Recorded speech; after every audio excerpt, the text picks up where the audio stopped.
ತುಂಬ ಓಡಾಡಿ ವಾಯ್ಸ್ ಇಲ್ಲದೆ ವಾಯ್ಸ್ ಕಳ್ಕೊಂಬಿಟ್ಟಿದ್ದೀನಿ. ಆದರೂ ಸಾಧಕೋಕಿಲ್ಲನೇ. ವೇದಿಕೆ ಮೇಲಿರುವ ಎಲ್ಲ ಗಣ್ಯಾತಿ ಗಣ್ಯರನ್ನು ನಾನು ಈ ಒಂದು ವೇದಿಕೆಗೆ ವೆಲ್ಕಮ್ ಮಾಡ್ತಾ ಅವರಿಗೆ ವಂದನೆಗಳನ್ನ ಕೂಡ ಅರ್ಪಿಸ್ತಾ ಇದ್ದೀನಿ.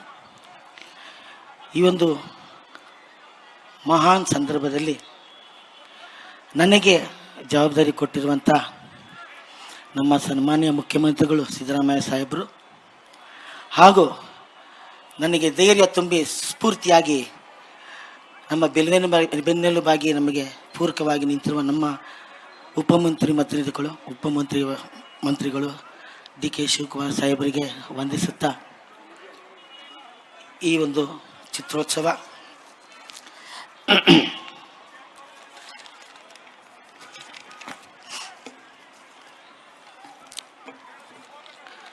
ಕರ್ನಾಟಕ ಸರ್ಕಾರದ ಹೆಮ್ಮೆಯ ಕೊಡುಗೆ 16ನೇ ಬೆಂಗಳೂರು ಅಂತಾರಾಷ್ಟ್ರೀಯ ಚಲನಚಿತ್ರೋತ್ಸವ ಇಂದು ಬೆಂಗಳೂರಿನಲ್ಲಿ ಉದ್ಘಾಟನೆ ಒಳಗಾಗಿದೆ.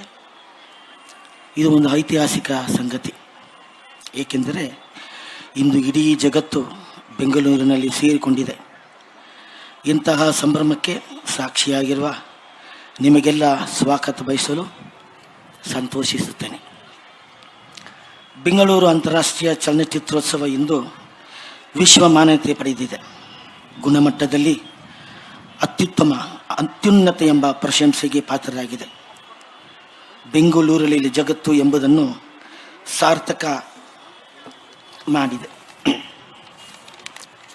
ಈ ಬಾರಿ ಈ ಚಿತ್ರೋತ್ಸವದ ಥೀಮ್ ಸರ್ವ ಜನಾಂಗದ ಶಾಂತಿಯ ತೋಟ. ಬಹಳ ಅರ್ಥಪೂರ್ಣವಾದ ಈ ಥೀಮನ್ನು ನೀಡಿ ಬರುವವರು ಮುಖ್ಯಮಂತ್ರಿಗಳಾದ ಶ್ರೀ ಸಿದ್ದರಾಮಯ್ಯನವರು. ಕಳೆದ ಬಾರಿಯೂ ನಾವು ಸಮಾಜದ ಕಲ್ಪನೆಯ ದೀನ ದಲಿತರ ಸಮಸ್ಯೆಗಳನ್ನು ಬಿಂಬಿಸುವ ಚಲನಚಿತ್ರಗಳಿಗೆ ಆದ್ಯತೆ ನೀಡಿದ್ದೆವು. ಈ ಬಾರಿಯೂ 60 ರಾಷ್ಟ್ರಗಳಿಂದ ಬಂದಿರುವ ಸುಮಾರು 200 ಚಿತ್ರಗಳು ಸಮಕಾಲೀನ ಸಮಸ್ಯೆಗಳ ಮೇಲೆ ಬೆಳಕು ಬೀರುವಂತಾಗಿವೆ. ಕರ್ನಾಟಕ ರಾಜ್ಯ ಸರ್ವಧರ್ಮ ಸಮನ್ವಯವನ್ನು ಪಾಲಿಸಿಕೊಂಡು ಬರುತ್ತಿರುವುದು ಜಗತ್ತಿಗೆ ಗೊತ್ತಿದೆ. ಈ ರೀತಿಯ ಗುಣಮಟ್ಟದ ಚಿತ್ರೋತ್ಸವದ ಸಂದರ್ಭದಲ್ಲಿ ಚರ್ಚೆಗೆ ಒಳಪಡಿಸುವುದು ಒಂದು ಮುಖ್ಯ ಗುರಿಯಾಗಿದೆ. ಇಂಥ ಅಭೂತಪೂರ್ವ ಚಿತ್ರೋತ್ಸವವನ್ನು ನಡೆಸಲು ಮಾನ್ಯ ಮುಖ್ಯಮಂತ್ರಿಗಳು ಹಾಗೂ ಉಪಮುಖ್ಯಮಂತ್ರಿಗಳು ನನಗೆ ಅವಕಾಶ ಒದಗಿಸಿಕೊಟ್ಟಿದ್ದಾರೆ. ಚಲನಚಿತ್ರ ಅಕಾಡೆಮಿಯಾಗಿ ಇಂತಹ ಜವಾಬ್ದಾರಿಯನ್ನು ನಿರ್ವಹಿಸುವುದು ನನ್ನ ಅದೃಷ್ಟ ಎಂದೇ ಭಾವಿಸಿದ್ದೇನೆ. ಕರ್ನಾಟಕ ಚಲನಚಿತ್ರ ಅಕಾಡೆಮಿಯನ್ನು ಸಿನಿಮಾ ಶಿಕ್ಷಣ ಕೇಂದ್ರವಾಗಿ ಬೆಳೆಸುವ ದೃಷ್ಟಿಯಿಂದ ಹಲವು ಯೋಜನೆಗಳನ್ನು ರೂಪಿಸಿಕೊಂಡಿವೆ.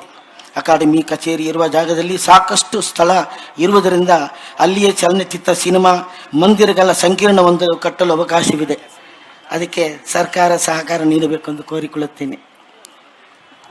ವೇದಿಕೆಯಲ್ಲಿರುವ ಎಲ್ಲ ಗಣ್ಯಾತಿ ಗಣ್ಯರಿಗೆ ಹಾಗೂ 16ನೇ ಬೆಂಗಳೂರು ಅಂತಾರಾಷ್ಟ್ರೀಯ ಚಲನಚಿತ್ರೋತ್ಸವ ನಡೆಸಲು ಸಹಕಾರ, ವಾರ್ತಾ ಮತ್ತು ಸಾರ್ವಜನಿಕ ಸಂಪರ್ಕ ಇಲಾಖೆ ಆಯುಕ್ತರಾದ ಶ್ರೀ ಹೇಮಂತ್ ನಿಂಬಾಳ್ಕರ್ ಅವರಿಗೆ, ಸರ್ಕಾರದ ಕಾರ್ಯದರ್ಶಿಯಾದ ಶ್ರೀಮತಿ ಬಿ ಕಾವೇರಿ ಮೇಡಮ್ ಅವರಿಗೂ, ಎಲ್ಲ ಅಧಿಕಾರಿ ವರ್ಗದವರಿಗೂ ಧನ್ಯವಾದಗಳನ್ನು ಹೇಳುತ್ತಾ ನನ್ನ ಈ ಪುಟ್ಟ ಭಾಷಣವನ್ನು ಮುಗಿಸುತ್ತಿದ್ದೇನೆ.